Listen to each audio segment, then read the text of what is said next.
අවුරුදු 19 කොල්ලෝ 20 21 අඬලා කියන ඇවිල්ලා මොනවද හාමුදුරුවනේ මේ බණ ටික එළියෙන් අහන්න තිබ්බනා මිනිස්සු කඩු කිනිසි අරගෙන ඇවිල්ලා තියනවා ළඟට ළඟින් තියලා කියනවා ඔය දකුණේ පැත්තේ මිනිස්සේ අදටත් හිරේ යන්නේ නැතුව ඉන්නේ හාමුදුරුවෝ හින්දා කියලා. ඒ ගෙදර පහන තියෙන තැන මගේ ෆොටෝ එකක් ගහලා කත්නෝරුවේ හාමුදුරුවන්ට පින් සිද්ධ වේවා කියලා. ඇයි? ඒ මිනිස්සයා කියනවා ළමයා වඩා ගන්න හාමුදුරුවෝ හින්දා. ගෑනු දරුවෝ එක්ක ඉන්නේ හාමුදුරුවෝ හින්දා.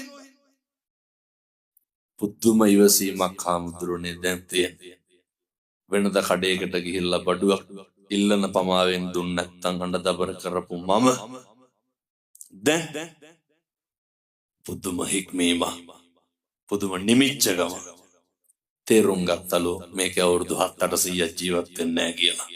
ඔච්චරයි.